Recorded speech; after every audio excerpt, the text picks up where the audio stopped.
బంగ్లాదేశ్లో అధికారంలో ఉంది ఎవరు? BNP, Bangladesh nationalist party. Awami లీగ్కి సంబంధించినటువంటి హసీనా పారిపోయి భారతదేశంలో తలదాచుకుంటుంటే అక్కడ జరిగినటువంటి మిగతా దాంట్లో జమాత్తో పోటీపడి బిఎన్పి గెలిచింది.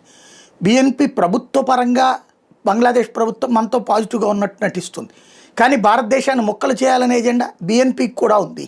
ఇప్పుడు తాజాగా జమాత్తు బిఎన్పి కలిపి జరిపిన సమావేశంలో బెంగాల్లో బంగ్లాదేశీలని ఇప్పుడు వెళ్ళగొట్టేస్తారు, బెంగాల్లోకి బంగ్లాదేశ్ వాళ్ళు బంగ్లాదేశ్లో బతకలేరనమాట. వాళ్ళకి తిండి పెట్టడం చేత కాదనమాట, వాళ్ళకు ఉద్యోగాలు ఇవ్వడం చేత కాదనమాట, వాళ్ళకు ఉపాధి ఇవ్వడం చేత కాదనమాట. వాళ్ళు మతపెచ్చతో రగిలిపోతూ భారతదేశానికి వచ్చి అవి పొందుతూ ఇక్కడున్న ప్రజల ప్రాణాలు తీస్తూ ఇక్కడున్న ఆస్తులు లాక్కుంటూ ఉంటే వాళ్ళని ఎళ్ళగొట్టాలి అన్నటువంటి కసితో ప్రజలందరూ 206 సీట్లు బీజేపీకి ఇస్తే ఇప్పుడు ఈ దేశాన్నే ముక్కలు చేయమని బంగ్లాదేశ్ నేషనలిస్ట్ పార్టీ పిలుపునిస్తోంది మమతా బెనర్జీకి. నువ్వు ముక్కలు చేసేయి, మొన్న ఇప్పుడు వచ్చినటువంటి ఓట్లన్నీ కూడా ముస్లిం ఏరియాలోనే కదా, ఆవిడకి వచ్చినటువంటి సీట్లో 80లో 70 సీట్ల దాకా ముస్లిం ఏరియాలోనే వచ్చినాయి. ఆ ప్రాంతాలన్నీ కూడా ఈ బంగ్లాదేశ్ సరిహద్దులకే ఉంటాయి అన్నమాట.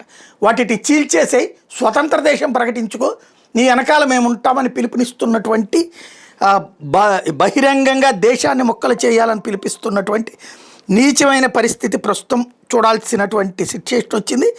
బంగ్లాదేశ్కి సంబంధించినటువంటి వీడే ఆ ప్రకటనలు ఇచ్చాడనమాట. ఇలాంటి దరిద్రులతో రాబోయేటటువంటి రోజుల్లో మనం ఏం ఫేస్ చేయాలి, ఎలా ఫేస్ చేయాలో చూడాల్సి ఉంటుంది.